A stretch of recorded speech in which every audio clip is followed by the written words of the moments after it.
Olha, quem já prestou concurso público, principalmente para carreiras de segurança, sabe bem daquela etapa que dá um frio na espinha, o tal do exame psicotécnico.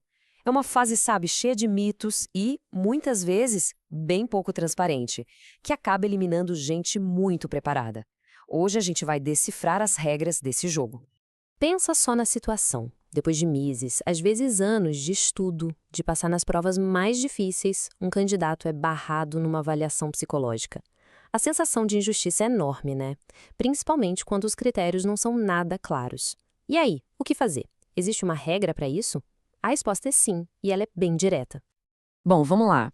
O dilema é exatamente este. O exame psicotécnico é importante, claro. Ele serve para ver se o candidato tem o perfil psicológico para uma função. Isso é fundamental em certas profissões. O problema é quando essa avaliação vira algo subjetivo. Aí ela deixa de ser um filtro justo e se torna uma barreira muitas vezes arbitrária. E essa é a pergunta que vale ouro para muita gente. Se o teste não tem critério claro, se a decisão do avaliador parece uma coisa pessoal, essa eliminação vale na justiça? A administração pública pode aplicar esses testes do jeito que quiser? Para resolver essa confusão de uma vez por todas e deixar o entendimento igual no país inteiro, o Supremo Tribunal Federal, o STF, criou uma regra de ouro. É uma norma curta, mas olha, muito poderosa, que veio para colocar ordem na casa. E essa regra é a súmula vinculante número 44. Para quem não sabe, uma súmula vinculante é uma ferramenta jurídica muito forte. Ela obriga todo mundo, todos os juízes e a administração pública a seguir aquele mesmo entendimento. Ou seja, não tem espaço para interpretação diferente. A regra é aquela e pronto. E o texto da súmula é de uma simplicidade que impressiona. Diz assim: só por lei se pode sujeitar a exame psicotécnico a habilitação de candidato a cargo público. Percebe a força disso? Só por lei. Essas duas palavrinhas mudam tudo. Não é por um decreto, não é por uma portaria e, o mais importante, não é só porque o edital do concurso quer. A exigência tem que estar numa lei formal.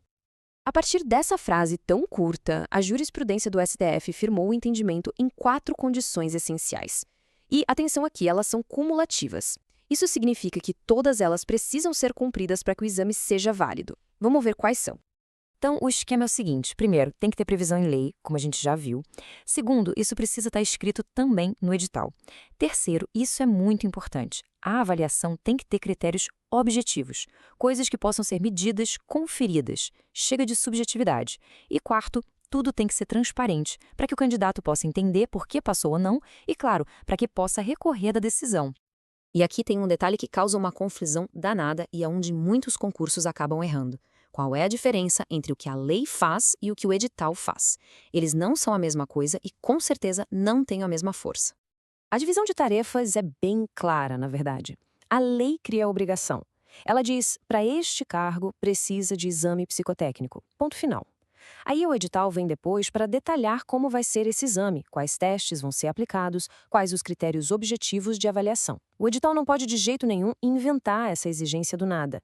Ele só regulamenta o que a lei já mandou fazer. Certo, a teoria está clara, mas e na vida real? Como isso funciona? Vamos dar uma olhada agora em 2 casos que foram julgados pelo próprio STF para a gente ver a súmula em ação. O primeiro caso é de um concurso para a Polícia Militar do Estado de São Paulo. Vários candidatos reprovaram no psicotécnico e, como era de se esperar, entraram na justiça. E qual foi a decisão do STF? O exame era válido. Mas por quê? Porque existia uma lei específica lá de 1968, a Lei Orgânica da Polícia, que dizia com todas as letras que era preciso ter um temperamento adequado e que isso seria verificado num exame psicotécnico. Ou seja, a primeira e mais importante condição da súmula 44, a previsão em lei, estava cumprida. Agora, um segundo caso ainda mais específico: a seleção de pilotos de aeronagem para a polícia. Uma função, de altíssima responsabilidade e com custo de formação gigantesco. E olha só esse número. O custo para formar cada piloto passava de R$ 333 mil. É um investimento público muito alto. Isso, claro, bota uma pressão enorme para que a seleção seja a mais rigorosa e certeira possível. Nesse caso, a decisão do tribunal até reforçou a necessidade do exame. Falou em grave risco à economia pública se um piloto fosse formado e depois não pudesse atuar, e o óbvio dano à segurança da população se um profissional sem o perfil psicológico certo estivesse no comando de um helicóptero ou avião. A justificativa para a exigência legal do exame aqui é muito clara. Então, no fim das contas, o que a súmula 44 faz é criar um ponto de equilíbrio. Ela não proíbe o psicotécnico, porque ele é importante para a segurança de todo mundo, mas ela bota regras claras no jogo para proteger os candidatos de qualquer tipo de arbitrariedade. Então, a lição mais importante que fica dessa nossa análise é esta. O edital detalha as regras, mas ele não tem poder para criar uma fase do concurso. Essa autorização tem que vir de uma lei. Um concurso que exige psicotécnico só com base no edital está desrespeitando a súmula vinculante 44 e essa decisão pode e deve ser contestada na Justiça. E a gente termina com essa reflexão. A súmula 44 dá a resposta da lei, mas a discussão continua sobre essa linha bem fininha que separa a busca por segurança, que é a legítima, e a criação de uma barreira que pode excluir pessoas talentosas. É uma questão para a sociedade inteira pensar. Mas para quem está na batalha dos concursos, o recado é claro. Conheça os seus direitos porque a lei existe para garantir um processo justo.